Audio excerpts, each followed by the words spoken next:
अस्सलाम वालेकुम वरहमतुल्लाहि वबरकातुहू। रमज़ान जैसे कि आज पहला रोज़ा है। अब रमज़ान में हम बहुत सारी तैयारियां करते हैं, खाने पीने की चीज़ें बहुत अच्छी अच्छी चीज़ें लाके अपने घरों में रख देते हैं, लेकिन हमारे पेट में जगह नहीं होती है उन सब चीज़ों को खाने की, लेकिन फिर भी हम बहुत ज़्यादा भर देते हैं। तो हमें ऐसा नहीं करना है। जब हम रोज़ा रखते हैं तो हमें अपने खानों में से ऑयल को बहुत ज़्यादा कम कर देना है, क्योंकि रमज़ान का असल मकसद है कोलेस्ट्रॉल लेवल को कम करना। अगर हमारा कोलेस्ट्रॉल बढ़ा रहेगा, हमारे जिस्म में चर्बी उन सारी चीज़ों से बनती रहेगी, तो रोज़े का मकसद नहीं बचेगा। तो इसीलिए हमें चाहिए कि हम ऑयल को ख़त्म कर दें। और अफ्तारी के टाइम पे जब हम शरबत पीते हैं तो हमें चाहिए हम शरबत ना पिए। सबसे ज़्यादा अपने खानों में से चीनी को हमें निकालना होगा, मतलब चीनी हमारे अंदर जाएगी तो वो लेवल को बढ़ाएगी, और उसके बाद हमें जो नींद आएगी तो हम टन हो जाएंगे और हम फिर उठ नहीं पाएंगे। और रमज़ान का असल मकसद क्या है? अल्लाह की इबादत करना, ना कि खाने पीने की चीज़ों में लगे रहना। तो अल्लाह पाक की इबादत करना ही हमारा असल मकसद है। आम दिनों में भी हम बहुत ज़्यादा अब इबादत करते हैं अल्लाह की, लेकिन इस वक्त अगर हम इबादत करेंगे अल्लाह की तो हमें बहुत ज़्यादा सवाब मिलेगा। जैसे कि हम फजर में कुरान मजीद पढ़ें, फजर की नमाज पढ़ें, उससे पहले हम तरावी पढ़ लें, उससे पहले हम इशा पढ़ लें और इशा के साथ कुरान मजीद पढ़ लें, कुरान मजीद का तर्जुमा पढ़ लें। ज़्यादा से ज़्यादा टाइम जो हम बातों में गुजारते हैं और खाने पीने की तैयारियों में गुजारते हैं, तो हमें चाहिए कि हम खाने पीने की तैयारियों के बजाय इन कामों में अपना दिल लगाएं और ये सोचें कि ये महीना, एक ही महीना हमें सिर्फ 30 रोजे या 29 रोजे मिले हैं और ये फौरन ही चले जाएंगे, तो हमें इसी महीने में अपने गुनाह माफ करवाने हैं। और इसके बाद तो हम हमेशा ही खाएंगे, खरबूजा हमेशा ही रहेगा। जाहिर सी बात है, महीने के बाद भी खरबूजा होगा, इस महीने के बाद भी आटा होगा, इस महीने के बाद भी बिरयानियां होंगी, मतलब हर चीज तो इस महीने के बाद भी होगी, तो वो हम तब भी बहुत ज्यादा खा सकते हैं।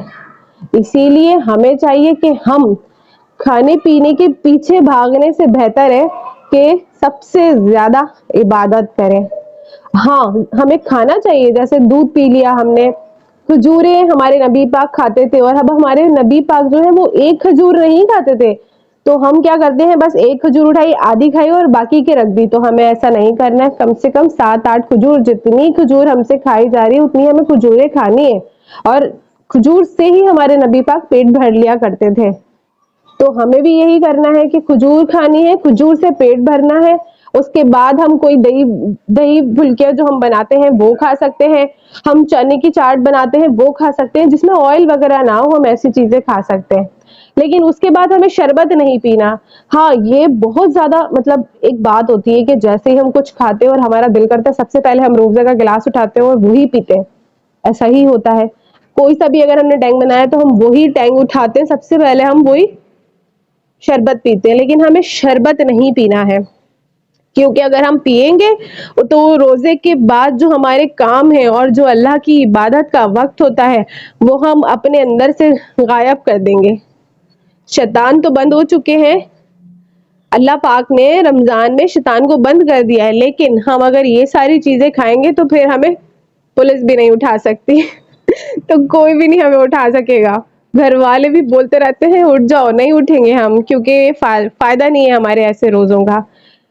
तो इसीलिए हमें चाहिए कि हम रोजे भी रखें, अल्लाह की इबादत भी करें और खाने पीने की चीजों को ज्यादा फोकस ना करें, ताकि हमारी सेहत अच्छी रहे। जो अल्लाह पाक का मकसद है ना हमारे अंदर, हमारी सेहतों के लिए रोजे को, जो अल्लाह पाक ने फर्ज किया है कि रमजान में हम रोजे रखें, तो इसीलिए फर्ज किया कि हमारी सेहतें भी इतनी खराब हो जाती हैं, तो हमारे अंदर से बीमारियां खत्म हो जाती हैं, हमारे गुनाह खत्म हो जाते हैं। तो इसीलिए हमें इस मकसद को, हम अगर हमारा वजन 60 है तो हमें रमजान के जाने के बाद 70 नहीं कर लेना, मतलब रमजान में हमें इसको 10 किलो बढ़ा नहीं लेना, बल्कि और 5-10 किलो कम करना है।